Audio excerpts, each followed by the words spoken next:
people are asking me, it's like the only content I'm doing is all about Ebuka Obi matter. One, I am not doing a content. Number two, Ebuka Obi is never and will never be a content. Number one, this aspect of this.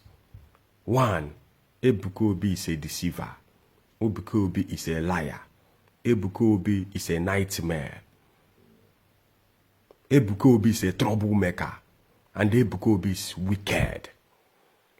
I have to make it publicly clear to you people that if Ebuka Obi is a content, by now I will know where I am.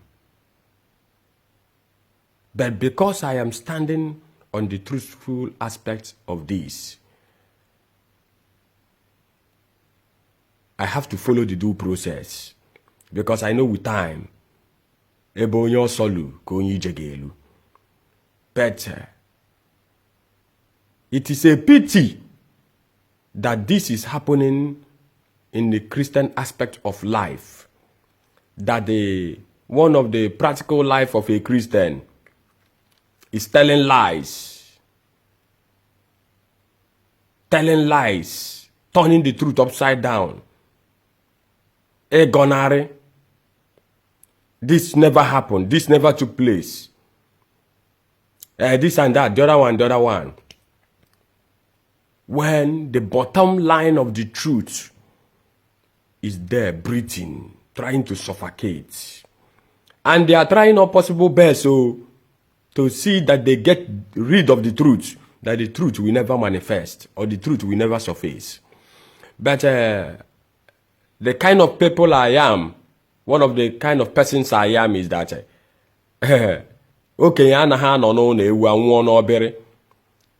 I disassociate myself from this kind of seminar or this kind of cabal or this kind of crusade.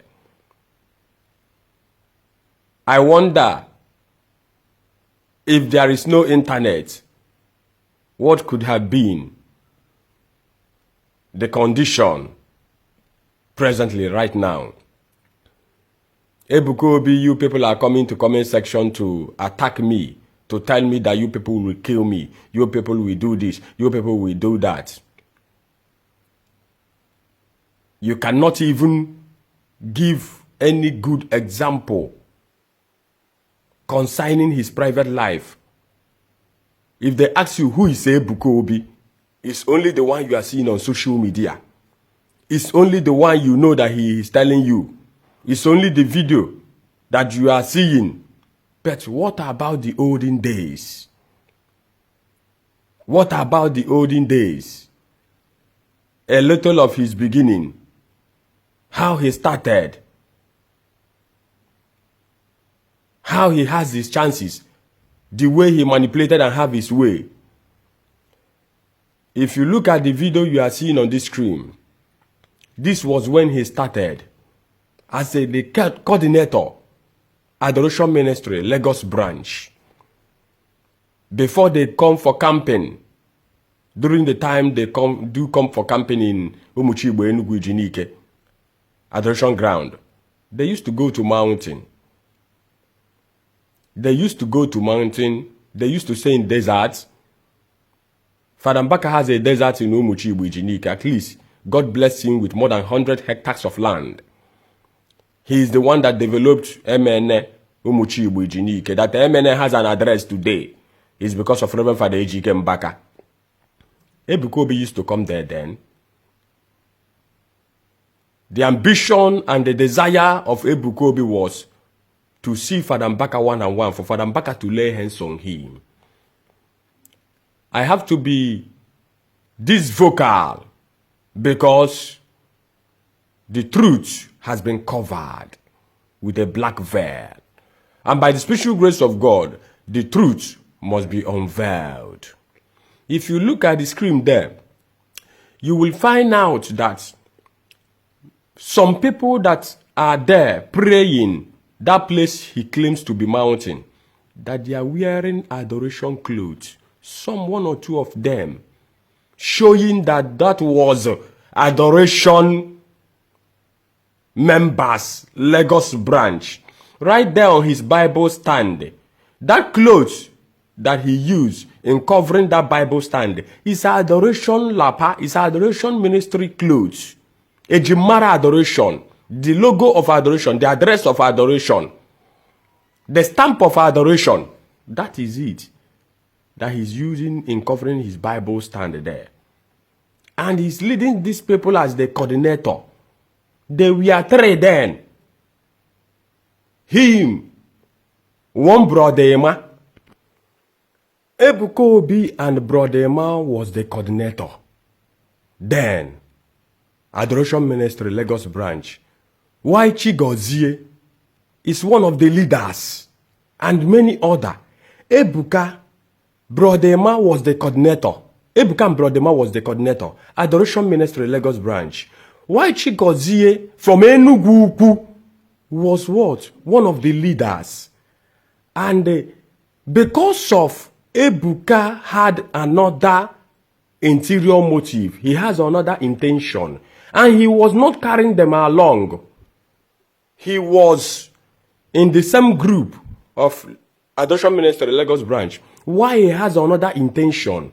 He is picking people unknowingly, and Omeria ka brother Emma happy Emma, ka Chigozie happy Emma, ka other leaders ga attack we no na deviate no brozikwu ihe ha kwu ka ọ na-eme.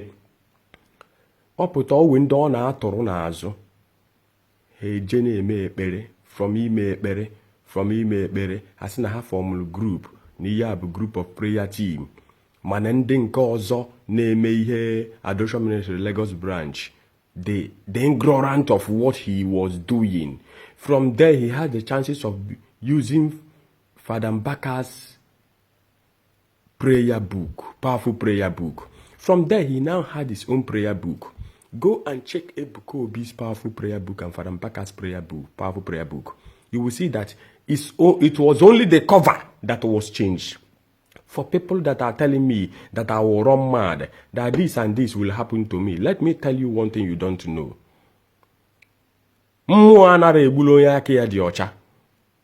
There is no way na Igbo, in the Igbo land, the spirit of our forefather, the spirit of the God and goddess will kill somebody that his hands are clean. When you are coming for equity, judgment, and fairness, you have to come with clean hands. Ebuka Obi today, you people are fighting for. Ebuka Obi, you people are fighting for. Too many people are afraid of coming out. Too many people that was offended because of the way Adoration Ministry Lagos branch collapsed. The way, because of him, because of his greediness, because of his interior motive, Adoration Ministry Lagos branch has to collapse. Because him and brother Emma was the coordinator, while Chigozie was one of the leader. He talk and the man na carry along. Carry her along the Vietwa. Sometimes it will be a shocking news if something like that happen. Still Okpokoro. Oburo no drop everything concerning adoration. Now from Adoration Ministry Lagos branch, he now form Zion outreach, prayer outreach. From there now is Zion Ministry. That is the way he Obiakwe again. He started coming. That corny life of his. Sorry, I have to say this. Daniel Mba, I will call him on this platform.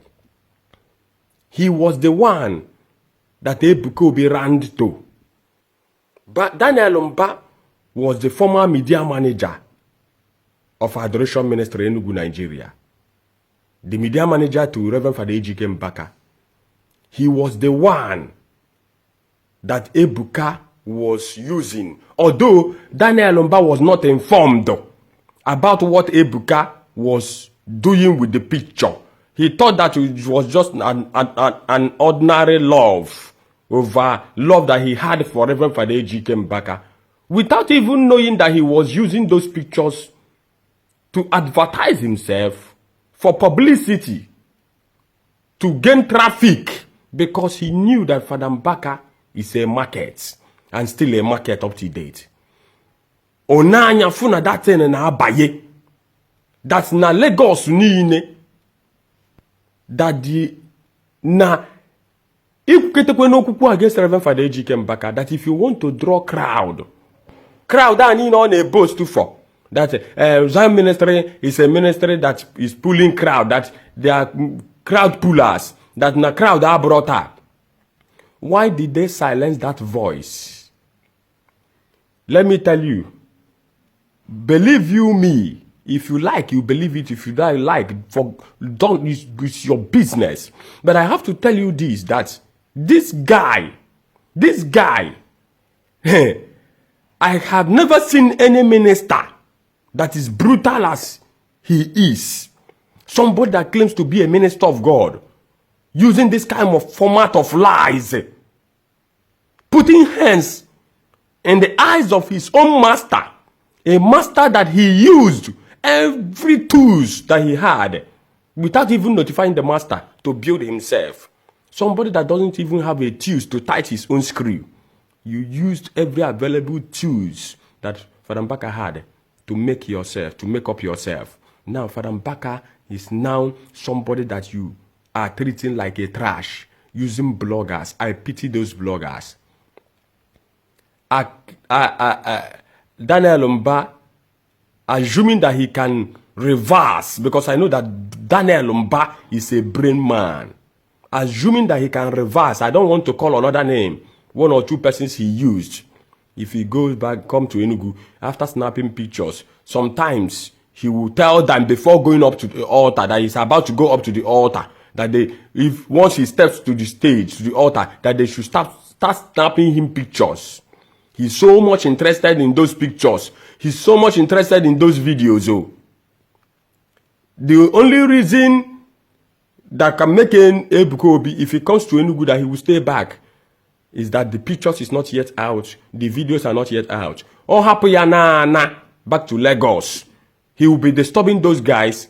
He will call them.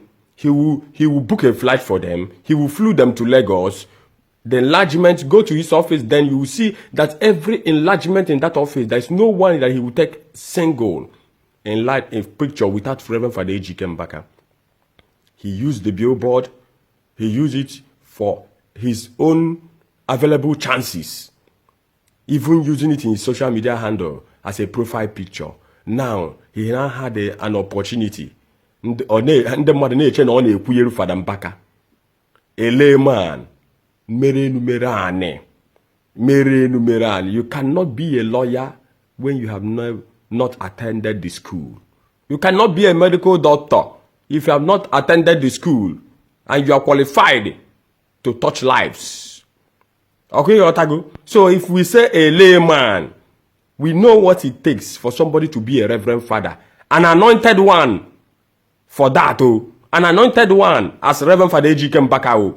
A material, a brand.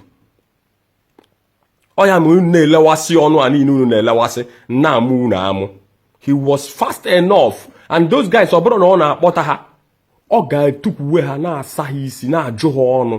will be telling him things without even knowing. Even he went to an extent of manipulating the chances, going to some man servers. They contented. O Maria hineri o piagi onyegia piam yogemebo ozuru idea hayeri as an information. Father Mbaka na-emekwe nka, Father Mbaka na-emekwe mmiri, Father Mbaka na-emekwe bottle water, Father Mbaka mekwere akwa adoration, Father Mbaka wekwe polo, Father Mbaka wekwe t-shirt, Father Mbaka wekwe sweater, Father Mbaka wekwe powerful prayer book, Father Mbaka wekwe olive oil, Father Mbaka na-emekwe bread, Father Mbaka wekwe football team. All those things nine. Vision na to do me psychiatric home. Na Anambra was the vision of Reverend Father Ejike Mbaka those days at GRA. No, na woke mad do obiom opụta ọ na-ekwu ya. Now he's looking forward when he will build a psychiatric home that will contain all the mad people in the southeast. That there will be no mad people on the streets. Ebuka Obi stole that vision. Went ahead. We umaro zoba. Jebo zoro ya sino vision ya. That time Father Mbaka bia put him preaching. Father Ebuka Obi ama mekwe preaching my topic Father Mbaka until Father Mbaka ekwusi okwu Chukwu kasi amas gbasa amas si na one miss agwusigo. Once o si na one miss agwusigo, you will see Ebuka Obi ebido prayer nke ebido ministry nke ya. Then watch him, is the same topic, is the same message. So amara m ihe onye ọbụla na-agbagharị. I don't even know why you people are running around. I don't know what you people are trying to defend. Are you people trying to defend what we are with a crunked evidence, a very crunked hard evidence? If you see a spade, call a spade a spade. What you don't know is bigger than you, and he can never tell you the people the truth because he has built you people on lies. Oh, Jigasi, he's not denying. I thank God that Brother Emma. I just believe that Brother Emma will come up. I just believe one of these the Chikozie. One of the leaders will come up from Enugu. Now, not telling you where Ebuka Obi had the source of those pictures and videos he's using.